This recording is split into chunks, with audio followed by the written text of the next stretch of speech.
And welcome to Cinco de Mayo for 3-Tune Tuesday this week. Oh my God, I have to stop you. Cinco de Mayo? Yes. Cinco de Mayo. Pronounced in my best Canadian. Feliz Cinco de Mayo. Cinco de Mayo. Yes, I would like mayo with that. Jeez. Oh my God. It's going to be a great one. This is going to be a bang-up pod. It is May 5th, and you have found your way to our little hole of chaos in the internet that we call 3-Tune Tuesday. Yes. I am your host, Bonaparte, and with me is your hostess, Yulia. Hello. So, today is May 5th. Cinco de Mayo. Yes, indeed. And we have an appropriately themed episode for the week. Hooray. Yes. So, for those of you unaware, Cinco de Mayo Cinco. is the anniversary of the Spanish-French War, I believe. Mexican-French War. Okay. Yes. And Mexico won. Hooray. Yes. Huzzah. Yes. So, yeah. Yeah. So, we, being Americans, have then taken the opportunity to turn an otherwise wonderfully national holiday into a reason to drink. Look, I see nothing wrong with that. Yeah. It's the way it is. I mean, my roommate, my sophomore year, she and I decided to celebrate President's Day in similar fashion. George Washington's birthday, as a matter of fact. We were like, yeah, totally we should do lemon drops to celebrate George Washington's birthday. That's what he would have done. 100%. George Washington drank here. That's right. Oh, my God. George Washington drank so much he puked in this outhouse. Oh. Okay, so moving on from yes, that. Please. Yes.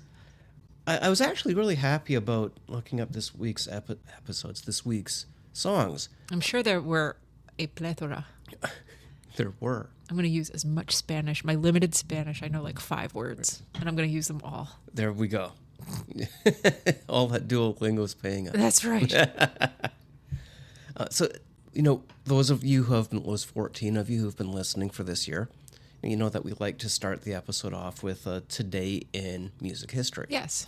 Yes, and Today in Music History, May 5th, 1909, the song Ladrones Alegres was sent out into the world. And it translates to Jolly Robbers Overture. Jolly Robbers, not Rogers. Jolly Roger, something different. Yes. Can I just see the title? Yes. Because Ladrones Alegres. Let's see. It's right there. Ladrones Alegres Overture. Yeah. Yeah. Yes. Okay. Hmm? Okay. Yeah. Pretty good. Thank you. I'm going to scrutinize your pronunciation because we don't want to offend anybody who speaks Spanish by terrible pronunciation. True. Yeah, because Spanish, I don't want to derail, but I'm gonna. Okay. Spanish is funny. Any language is funny.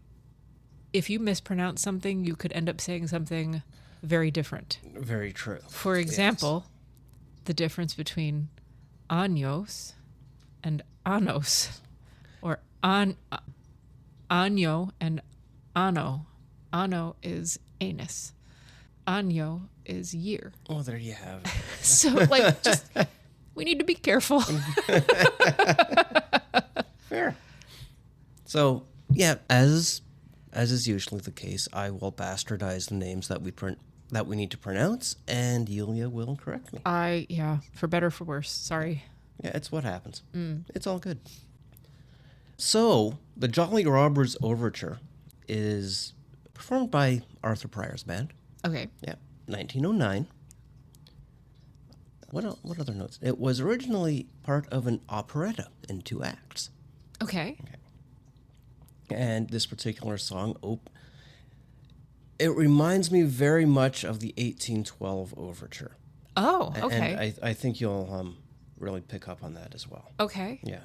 Who was it written by, please? I'm hunting that down. My computer is giving me fits right now. Oh, no. Yeah, we had some technical difficulties getting this set up today. So this is just the chaos that we thrive in. Exactly. Right? Yes. The composer was Franz von Suppe. Franz von Suppe. And where's he from? Do we know anything about him? Croatia. Oh. Yes, he is Croatian. And the work that this is from, was it an opera? It was an operetta. An operetta, right. Yeah, it was originally in German. Yeah, I'm not gonna do a good job of pronouncing this. It's from. Oh, yeah. There's cat now. Translated into English, it's from an opera called Bandit's Prank. Bandit's Prank. Yes. And so it was translated from the German into, is that Spanish? Or is that Italian? It is actually Italian. Okay. Yeah. Okay. Sorry. Okay. And there are no words in this. It's just. Oh yeah. No, it's the overture. You're not going to exactly. have. It's not going to have words. I'm Exactly. just trying to get a little bit of background on this. So it was Okay, written sure. by a Croatian. Yes. In German. Yes. Then translated into Italian. Yes. Wow. Yes. Okay. And now played by an American band, Arthur Pryor's band. Yeah. So we are really dealing with a lot right now. There's a cat. There's Technical issues. there's a crash. Yeah. And then there's just me. Oh. Yeah. He's in a box. Okay. Yes. So von Suppe was ultimately awarded the freedom of the city of Vienna Oh. in 1881. Okay. Yeah, and he passed away in Vienna in 1895. So he was a transplant then. He was. He went from Croatia to Austria. Yeah. Yeah. Okay. And probably, did all of his work in German. Yeah. And he was born what year? He was born, I don't have, 1819. Okay. Yeah. All right. Just trying to slot him into the musical history context. Okay. Absolutely. Neat. Okay. And this is on which label? All of our songs this week are on the Victor label. Okay. Makes it very, very easy. Nice. Yes. Okay. Let's hear it.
Sounded very overture-y. Very overture-y. Yeah. Yeah. Indeed. Uh-huh. Yeah. Yeah. It reminds me of a couple of things. It reminded me of the William Tell Overture. Yeah. And we were just speaking, the last part of it kind of reminded me of the Can-Can from Orpheus and Hades. Yep. Very Can-Can-esque. Yeah. Mm-hmm. Yeah, it was fun. Yeah. Liked it. Yeah, and Arthur Pryor's not going to put together a horrible song. He'll take a horrible song and do his best with it. But this was not a horrible song, so he did a good job with it. Yeah. Yep. And like with most overtures, I'm sure it contained snippets, bits and pieces of other pieces from throughout the entire work. Yeah, exactly. Yeah. Very well executed. Yeah. It was fun. Enjoyed it. Yep. I enjoyed it too. Yes. So this podcast this week is brought to you by Skeleton Brew Coffee. As ever. As it always is. At Skeleton Brew Coffee, we have in my personal opinion, the best selection of specialty coffees available for purchase. Yes. Yes, we have up on Skeleton Brew 6 roasts that we keep up year-round. They range from a light, fruity roast in Brew Sky to a more darker roast with Dark Earth Decadence. Yes. It's nice and chocolatey and nutty. Mm-hmm. We also, at Skeleton Brew Coffee, follow the Wheel of the Year. So we have a couple of roasts up that are seasonal right now for Imbolc and Ostara. And soon we'll be dropping the one of them for, did I get this right? We've got Beltane up right now. Yeah. So Imbolc were well past. Yes, that was like exactly. February. So it's Beltane and Ostara that's up right now. Ostara was the Equinox. Yes. And Beltane, which we just passed. Yeah. Is May 1st. Yeah, so in about a week or so, we will be moving on from our Ostara roast and moving on to Letha. Yes. Yeah, that'll be just as fun. So please go check us out, skeletonbrew.coffee. Not only do we have, really good coffees, we now have subscriptions available for those coffees that are available year-round. That's exciting. It really is. I'm excited about that. Yes. Yeah, and to help you want to subscribe a little bit more, let's say we're giving discounts on it. So. Yeah, because that's the real advantage. I mean, there's a bunch of advantages to getting a subscription. Set it and forget it is one of them. Right. That way you're never going to be without coffee, because we've all been there, right? When you go to your coffee and there is not enough for a pot, and you're like, well, shit. Exactly. What do I do? Well, we aim to fix your problems here, and we're a solutions based outfit here. We want to help you. Yes. So we offer a couple of different subscription schemes, everything from monthly to weekly to bi-weekly. Yes. Yeah. So I'm excited to see what that is. And I'm also, we literally just got back from our own brunch. Yes. And we're brainstorming new ideas for some new roasts as well. Yes. Which I'm also very excited about. So that's something that we're still working on, but we're always thinking about coffee, because coffee we're a little bit crazy about coffee. Yes. Coffee fuels us. It really does. It gets our bones up in the morning. Yes. And along those lines, we also have our No Kings coffee. Yes. Is it okay that I talk about that now? I'm sorry, I kind of cut you off. Oh, please do. Okay, so nokings.coffee. We are not affiliated with Indivisible or No Kings in any way, but we want to support where we can, and this is our way of doing it. Mm-hmm. It's also our way of saying, double middles to the people who are currently trying to fuck shit up. So we have 3 different roasts for our nokings.coffee line. We have Liberté, Egalité, and Fraternité. Indeed. If you know, you know. If you know, you know. And $2 from every bag of No Kings coffee. Actually, $2 from every item that we sell, because if you poke around on nokings.coffee, you will find an array of other goodies. Yes. Starring our 2 cats. Two out of 4 cats. Yes, 2 of the 4 that keep making an appearance on the podcast. They like to make themselves known. Yes. They're our unofficial podcast members. Yes. Yeah. $2 from everything that we sell on nokings.coffee will go towards the Indivisible movement, which they're the people who are helping organize the protests and the general strike on May 1st, which they want to keep doing those. And the idea is to grow them. Yeah. They knew that it wasn't going to be a big general strike on May 1st, but it's the start. It's the start. Like the first No Kings protest wasn't as big either. Right. And it's only grown exponentially since then. And That's the point. Yes. That's the point. We need to embolden people to get out. And that's kind of what we're about too. Yeah. We want our coffee to help embolden you as well. Exactly. Allow our coffee to give you the unearned confidence that you seek. That's right. That's my excuse anyway. The same confidence that I go into every bond spiel with. Yeah. So sorry, I kind of skipped ahead. Our Skeleton Brew coffee, also we donate $1 from everything that we sell on the Skeleton Brew website to public media, which is also a cause that is near and dear to us and also increasingly important as we head towards ever darker times. We absolutely, definitely need unbiased and unbeholden media to inform us and help educate us. It needs to be unbiased, which kind of scratches off, some of the obvious, and it needs to be unbeholden, which kind of accounts for the rest of all private media run by shareholders or run by a corporation who are looking, quite frankly, just to increase the price of the stock at whatever cost. It's angry making. It is. It's infuriating. And that's why we're doing this. We do believe that public media, public broadcasting has more than a valid part to play in society today.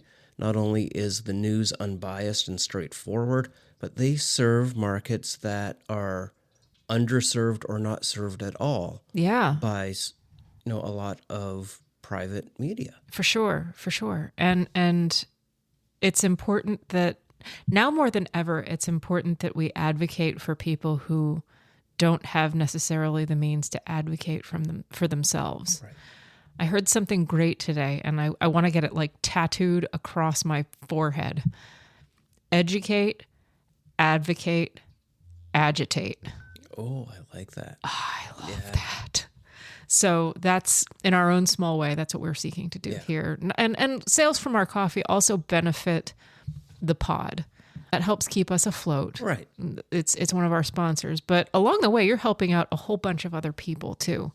So we source the beans through a co-op, and we want to source our beans. In fact, we always source our beans through ethically traded coffee. We want to make sure that the people who grow the coffee, the people who harvest the coffee, the people that roast the coffee, everybody's making a fair wage. Exactly. And that's really important to us. So by buying Skeleton Brew coffee and No Kings coffee, you are doing so much good for so many people that, not just us. We make, out of everybody along the chain, we make the least. This is true. But you're helping people across the globe, here in the United States and also across the globe, make money. Yeah. And earn a living. And that's honestly, that's all any of us want, is just to be able to have a comfortable living. Yeah, exactly. So you can feel good. You can feel good that you are purchasing coffee with a conscience. Yeah, exactly. And to help promote our new subscription, should you choose to do a weekly subscription to a good coffee, you'll get a 10% discount. See that? Yeah, and the other two, bi-weekly and monthly, will give you still a hefty 5% discount. Yeah. It's something, right? Yeah, in a day where discounts are hard to find. Right, exactly. Right? And that also leaves you free from having to worry about it. It will just show up at your doorstep, and it will smell great because it is not roasted until after it's ordered. Yeah. Nice and fresh. So it's a great thing for you. It's a great thing for us. It's a great thing for the people that grow the coffee. It's a great thing for some great causes as well. Yeah, exactly. So head on over to skeletonbrew.coffee and or nokings.coffee. Yeah. We won't cry if you if you want to order from both. Although I think the subscription model is... Oh, no, we do have Liberté on the subscription, don't we? We absolutely do, yes. Okay, Yeah, all right, good. All of our regular roasts that are up year-round. Okay, all right. So it's... Sorry, Liberté just stuck out because I know that we signed up for a subscription as well. Did, yeah. Which ones are we getting? You said Liberté and... Dark Earth Decadence. Oh, so good. Yes. Yes, I like the Dark Earth Decadence. Yeah, and soon we will have Letha up there as well. Nice. Yeah, a coffee and tea to go with it. Ooh. Yum. Can't wait. Moving on to song 2, we have a song named Nolo diré, which is spelled just as it's pronounced. No, one word, lo, one word, diré, D-I-R-E. D-I-R-E. Oh, okay. No, lo, diré. I don't know what that means. What does it mean? I will not say it, is what it translates to. I will not say it. Yes. Okay. Yeah, I wasn't choosing not to answer. we could have done an Abbott and Costello there. Yeah. Yeah. Well, why won't you say it? Well, I did say it. You said you wouldn't say it. No, I didn't. Who's on first? That's right. Wow. Yeah. Recorded July 22nd, 1907 in Mexico City. Okay. Yes, but it is on the Victor label nonetheless. It is a Mexican dance, and this one does indeed have words to it. It is sung by Manuel Romero Malpica, who is a baritone, and it was composed by Miguel Lerdo de Tejada and A. Pacheco. Apologies if I did not quite pronounce those correctly. I did do my best. Often I don't. This time I actually did. This was one of the earlier recordings that was ever done in Mexico. Okay. Okay, so What do we know about the recording industry in Mexico to this point? Anything? Not so much. It is nothing that I've looked into personally before. With Victor, they of course did the vast majority of their recording in New Jersey, up in Camden. Uh-huh. And they had a couple of, remote places. Obviously, when they expanded into Canada, they would have done some, have studios up there. And I do believe that this was an expansion into Mexico. Okay. So, yeah, they set up a shop in Mexico City and did some recording there. Nice. Yes. All right. Yeah. Manuel Romero Malpica was born in Mexico in 1874. He was born into a musical family. His father directed military bands, and his mother was an actress and an opera singer. Oh. So he came by it quite naturally. Mm-hmm. He performed in Mexico until 1905 and then did a lot of work in the United States. He ended up being a member of the Boston Opera Company and the San Carlo Opera Company. Okay, so he's got chops. Got chops. All right. Yes. Miguel Lerdo de Tejada, also Mexican, born in 1869, and he is recognized by the Cambridge History of Latin America as the first popular composer in Mexico. Huh. Okay. Yeah. Interesting. Yeah. So this is a fun song. It certainly does have words to it. They are in Spanish. Yeah. Now I do have the lyrics in both Spanish and English, not on this computer but elsewhere. And I will put them up with the show notes. Where did you put them? They're on my other computer outside of my shared notebook. Dang it. Which is one of the reasons why I was getting frustrated with my tablet not working. So now I have to guess what the lyrics are? Yes. I'm going to look them up real quick while we're listening. Nolo diré.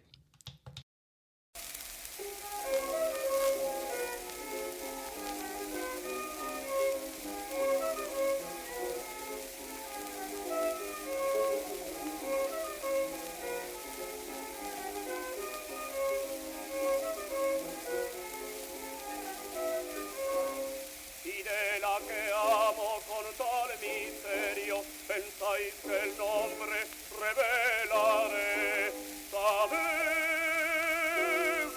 todo por un misterio, por un imperio, no lo diré. Y de la que amo con tal misterio, pensáis que el nombre revelaré.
Okay, so I had a tough time finding the lyrics. Yeah, this one's not so easy. Yeah, no. But it was very operatic. And did you say this was from a larger work? Did I? I don't know. You keep asking me questions I'm not prepared for. Well, Yeah, I did not say. I know that. because it reminded me of Bizet's Carmen. Okay. You know, the da, da, da, da, da, da, da, da. Mm-hmm. Yes. It's Yeah. a little bit like that. Yeah. Yeah, I don't have any notes on whether this was part of a larger work or not. Yeah, because it did sound kind of like an aria. It did. To me. Yeah, it certainly had that feel to it. Yeah.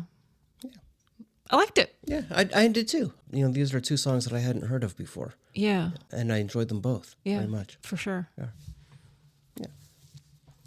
So that song was brought to you by Blind Skeleton. Yes. Yes.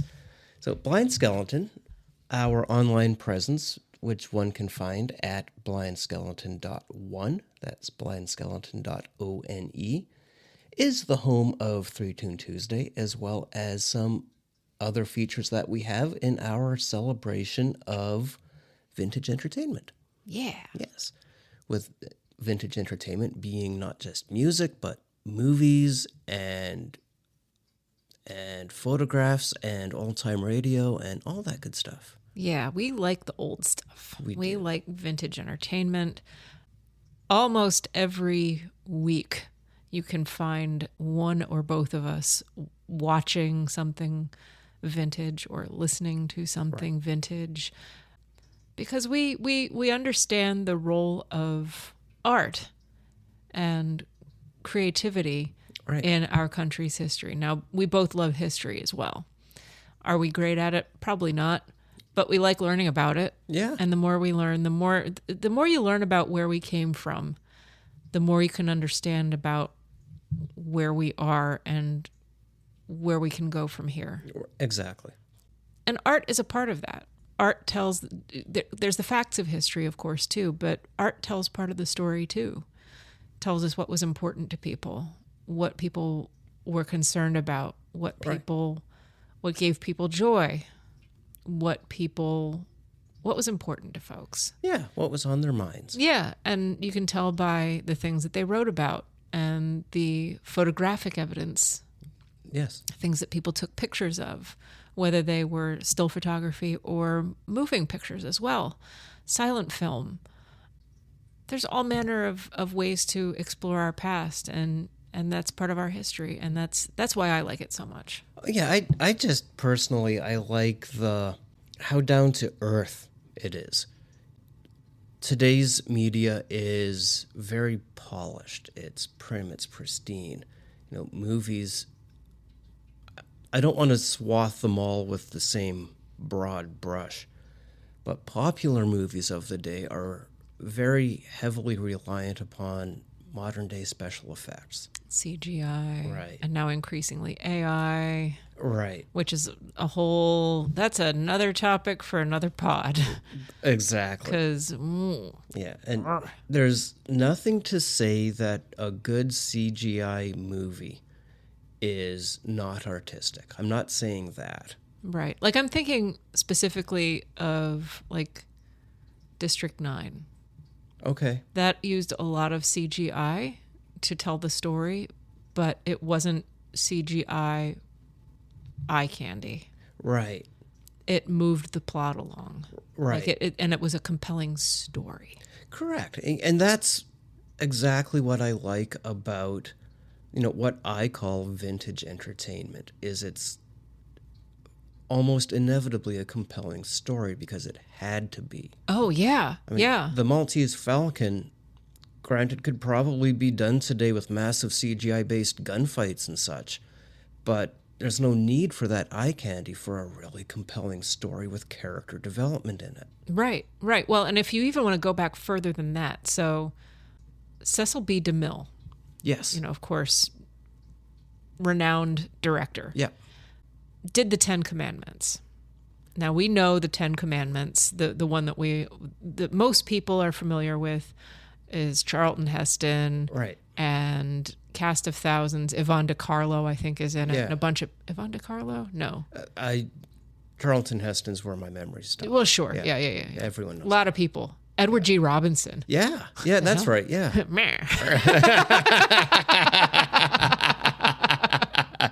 Anyway. And God said, no, Edward G. Robinson did not play God. My Lord. Anyway, no, Cecil B. DeMille did a previous iteration of the Ten Commandments. He did, yes. And it was a silent film.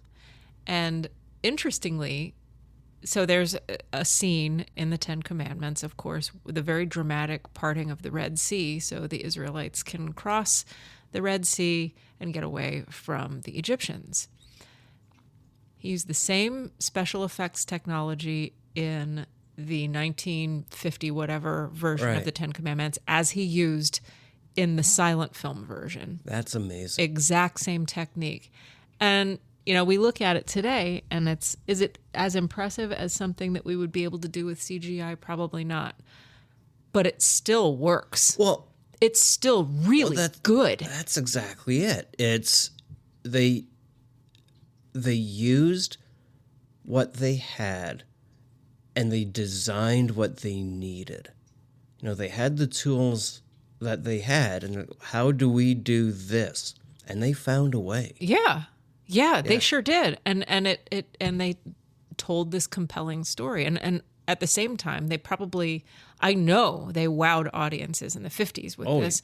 And they definitely wowed audiences with it during the silent film era when the first iteration of the Ten Commandments was released. Right. So, yeah, like I hats off to these folks who used their ingenuity and they made it work. Yeah.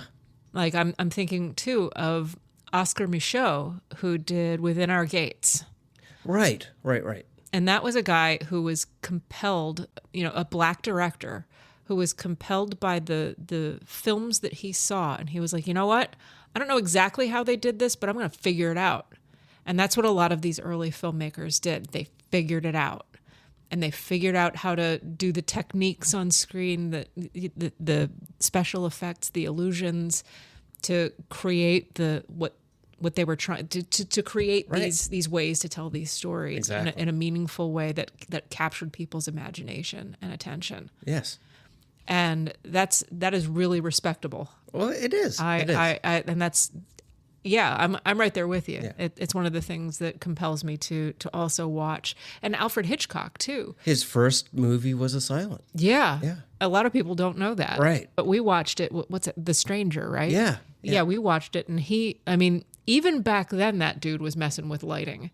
That was I think the first thing we commented to each other was, look at the shadows he's throwing out there. Yeah. And Hitchcock really knew light. He really had a good sense of how to set up a scene and how to set up camera angles and lighting, and he does it in a way that's compelling. Yeah, and that's and it tells the story, and it's like it's almost like the effects are another character. Yeah, in the story, exactly. You know, and I don't know if you could. I don't know. I don't think that today's special effects have the same character. No, they don't. In my mind, they don't. Yeah. And I'm positive other people will disagree, and that's perfectly fine. You know, and I don't want to diminish the artistry and the hard work that goes into it. You know, because there are a lot of animators, essentially, you know, the CGI artists, a lot of animators that, you know, bust their asses at these and are very proud of their end result, and they should be. Yeah. My concern is that is being used instead of a compelling story or to cover up poor character growth. Yeah. I mean, what's a story without a character that grows somehow, one way or another? Right. A good story arc. Exactly. A dynamic character who goes on a journey, you know, that kind of thing. Right. I mean, when I have this discussion, what's in the back of my head often are the Marvel movies. Yeah. The superhero movies. You know, and they have unofficially broken them down into phases, you know, with phase 1 being Iron Man through the first Avengers movie. And I actually really enjoy Phase 1. I think the first Avengers movie, as well as the first Iron Man movie. Oh, yeah. First Iron Man movie was terrific. It was, in large part because there was terrific character growth. It was a story. Right. Right? It's story driven. That's exactly. You watched the character take a journey. Yeah. Now, granted, it's the hero's journey, which, is as old as history itself. Oh, yeah. But it we're all was still compelled a by journey. it. Yeah. That's right. Yeah, we're all compelled by a hero's journey. Yeah. Right? Because it's something that it's timeless to us, and we all kind of want that to be us too. Yeah, exactly. I do anyway. Oh, sure, absolutely. Yeah. Yeah, and I find the first Avengers movie was the same, or very similar. And after that, I'm not as big of a fan of the movies. Well, I they've think become eye candy now, right? that's exactly it. Like junk food for the brain. Right. Yeah. And frankly, my nervous system these days just can't handle all that stimulation. It's all that coffee. But yeah, so and that's again the return to vintage entertainment for me is always, I made a joke about overstimulation, but that's kind of a thing for me. Oh, sure. And what I find about vintage entertainment, I'm not going to call it simple because there's nothing simple about it. We were human beings, and the human condition was just as complicated back then as it is now. Oh, without a doubt. Yeah. I just find the art to be a little bit more approachable because it's a little bit less distracting, if that makes sense. That makes a lot of sense. Yeah, it does. I mean, I remember watching the live-action Transformers movies, and I got lost in them because there's so much CGI and explosions and robots beating, and that's why you want to go to it, is to see big-ass robots beating each other up. But it got to the point where it's like I literally lost track of the characters. Who's who, who's doing what. I didn't know it. And it diminished my ability to enjoy the movie. I was going to say, and did you even care about any of the characters after that? Well, right, exactly. Right. Like you're not going to care about characters or a story if you can't be allowed an intimate look at those characters. Right. Really know those characters. That's why people, I'm just trying to think of films where you cared about the character. Well, all right. So on a more base level, I'm not going to say that we cared about them, but we loved the characters of Laurel and Hardy. Oh, yeah. They were beloved. Yes. Because they were like these two guys that were like buds. They were friends. Right. And they always got into stupid situations that they only made stupider by being in them. Right. But we loved them, because we had this, we were granted as viewers this kind of fly on the wall perspective of we got to watch these two idiots kind of idiot their way through life. Right, exactly. And that's why we love them. That's Yes. why they endure, because we watch them get into stupid situations and then sort of get their way out of them. Right. Sometimes they just fall out of it by accident, but yeah. Right. Exactly. Ass backwards in, ass backwards out. Exactly. But like recurring characters like Arsène Lupin, and I'm thinking of like the Thin Man series of films. And, we were allowed into these fictional worlds of these fictional characters, but that's why those characters endure, because we love them. We know their story and we know their nuance, and it's good writing. Exactly. You know? Yeah. I'm not sure that there are too many characters in films today that are beloved like that. I can think of a few, but not a whole lot. Yeah. Years ago I would have said Harry Potter. Well, but now there's a lot of controversy around Harry Potter these days, but I think people still love those characters. I think so. I mean, I have an affection for them. Sure. In a large part, they were a part of my life for a while. Yeah. I mean, through your kids. Yeah, exactly. But, you kind of get to know and love those characters too, right? Yeah. Yeah. Yeah. Of course, I always, well, I liked some of the ones that others maybe didn't so much. I was a fan of Draco. I like Draco Malfoy. Listen, every good, compelling story needs conflict. Well, that's right. But with Draco, you also somehow knew, even in the early stories, that there's more to him than meets the eye. Right. Yeah. Like the characters are not just plain bad. Right. Like everybody's got an origin story, right? Exactly. And I think that when you find out those origins, like that's part of the, when I say, you develop an intimate relationship, that's part of intimacy is vulnerability and, getting to see where people come from and characters come from and what shaped them. I think of the Joker. Yeah. Yes. The Joker was not a nice person, Right. but when you understand his story, you get a little bit of sympathy for him. Right. And that older films, I think, rely more on good story and good characters and some things that we can relate to. Right. I can't relate to any. I don't think I've seen a single superhero film since, I don't know, maybe Daredevil, the first one. Okay. Right. Because I just can't relate. It's become eye candy. Yeah. I need a character to relate to, and that's why I always return to vintage everything. Yes. That's one reason. And we've got way off track, but that's okay.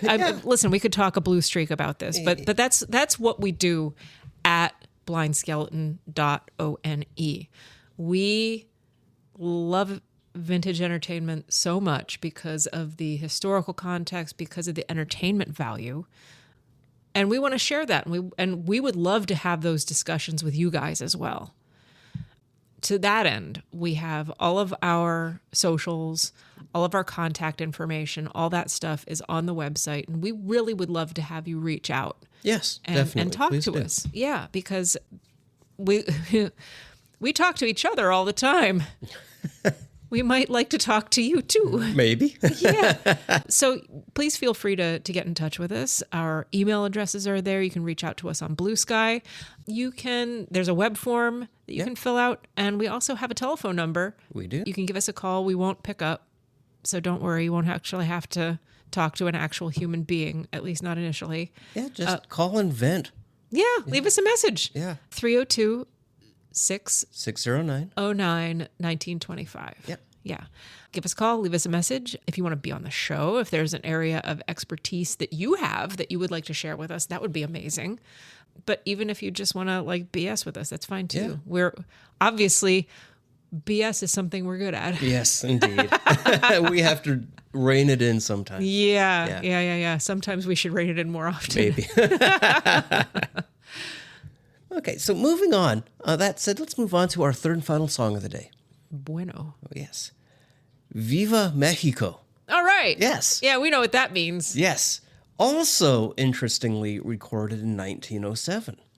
Also recorded in Mexico City.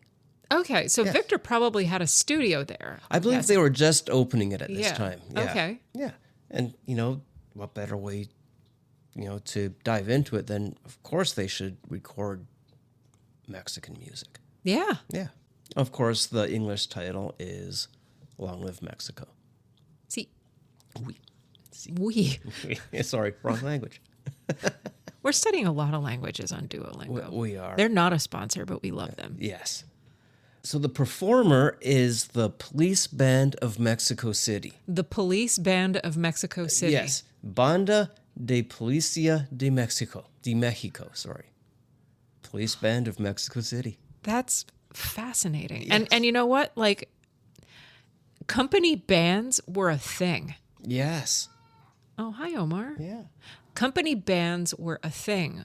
You'd be surprised at the weird companies that have had bands. It doesn't really surprise me that a police, there used to be things as police choirs, Yeah. police bands. Of course, we have military choirs and military bands, yeah. but that seems to make a little bit more sense because, you need a marching band to march, right? Yeah. But yeah, police bands and even the band that I play with was initially started by the DuPont Chemical Company. That's right. Yes. So that was like a way that people socialized and had fun. Kind of like, so I'm a paralegal. I work, in the Delaware legal community, and they set up like social things too. Like it used to be, and I don't know if they still do it, but each firm, like the bigger firms, will set up their own like softball teams, and they'll have softball games all summer. Exactly. Yeah. So it's it's kind of a fun way to be social and like be social with your workmates. Right. So yeah, it doesn't surprise me at all that there is a police band. What's it called? The Police Band of Mexico City. I want to hear it in español, por favor. Banda de Policia de Mexico. Muy bien. Thank you. Mexico. Viva Mexico.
It was a march. It was a march. Yes. Yes, indeed. Yeah. I think they left out some of the repeats, which of course they probably had to in order to fit it on one side. Right. But yeah. They had like one tuba player, and I was telling Bonaparte, I said, I think they shoved that person all the way up to the front so that they could be heard, because that player was outnumbered. Yeah. Oh, yeah, definitely. Yeah. Yes. Yeah. And I mean, yeah, amateur band, because there were some pitch issues in there, but I mean, honestly, very tight for an amateur band. Yeah. A police band. A police band. Yeah. Of Mexico City. Mexico City. Yes. That was neat. I enjoyed that. Awesome. Yeah. Yeah, I was able to come up this week with 3 songs that Yulia hasn't definitively heard before. Correct. Yes, I think I win this week. You win this week? I win this week. Oh my goodness. Yes. I don't know. I thought I remember, I thought I recognized one of the melodies in that first one, but I can't definitively say that I have. So yeah, it doesn't count. Okay, I'm going to give myself a prize. I think you should. Yeah. Yep. Yeah. And with that, that brings us to the end of this week's show. Aw. Yeah, it's true. It had to happen at some point. Yeah. Yeah. So thank you all for listening in. We do really enjoy putting the episode together, as chaotic and unscripted as it is. That's kind of our jam. It's our brand. Yeah, and we really hope that y'all out there listening enjoy it as much as we enjoy putting it together. Yeah. And if you're celebrating Cinco de Mayo today, celebrate safely, Indeed. celebrate responsibly, but do celebrate. Indeed. And we're also going to celebrate our friends from Mexico. Yes. Especially those who are in this country right now who might be scared. Correct. Know that you are not alone. Yeah, you're not alone, and there are people here who want to support you, Yes. and people here who want to help. Don't give up. Don't give up. Right. There's resources, and there are people who want to help. Yeah, and I do believe there's a light at the end of the tunnel, which is not an oncoming train. That's right. It's got to get better. Yeah. Yeah. So once again, thank y'all for listening in, and we will talk to you next week. Bye.